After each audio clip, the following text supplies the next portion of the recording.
Hello, Fisher's Point. Miss Debbi here as I bring you our OnPoint devotional for the first week of October. I want to begin with just one small verse. We're going to go over to Exodus chapter 4 and the second verse. And God and Moses are having this little conversation. And the Lord said to him, "What is in your hand?" And Moses replied, "A staff." What is a staff?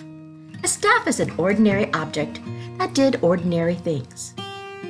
But when Moses put it in his hand and God got involved, it did some mighty things.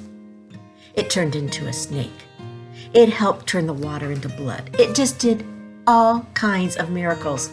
But it was an ordinary staff in the hands of an ordinary man until God got involved.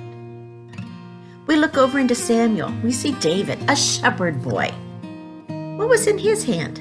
A slingshot, an ordinary object in the hands of an ordinary young man that when God got involved, it did a mighty thing. It knocked Goliath down. Whomp. He went straight down from an ordinary object. We might go over into the New Testament and we see the little boy that has the fish and loaves. It was an ordinary lunch in a basket of an ordinary young man who once again allowed God to use it to do mighty things. It fed thousands. So I'm asking you, what is in your hand today? Are you in the kitchen? Do you have a spoon in your hand? Do you have a spatula? You think, well, what could I do with that? Do you know someone who could use a meal tonight? Or even part of a meal? Maybe just a pie. They need something. What about those keys in your hand? Does someone need transportation to go somewhere? Or the phone. We've all got our phone nearby. Does someone need a phone call or a text message just to say, hey, I'm thinking about you and I'm praying for you today? There are so many things that we can do as ordinary people with ordinary objects as long as we let God be in control of those objects.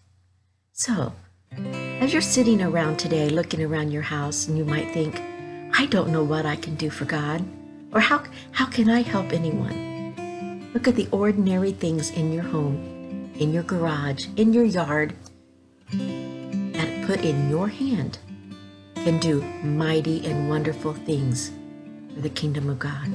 Think about that. Kids, you can get involved with this. What is in your hand?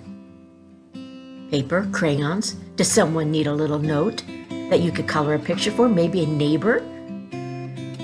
What about a little shovel? Does someone need something in their yard fixed up?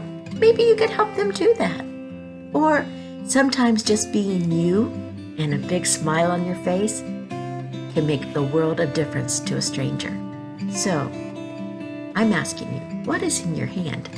And can you use what is in your hand, an ordinary object, in the hands of an ordinary person to do mighty things for God? Think about it. And I'll see everyone on Sunday. Bye-bye.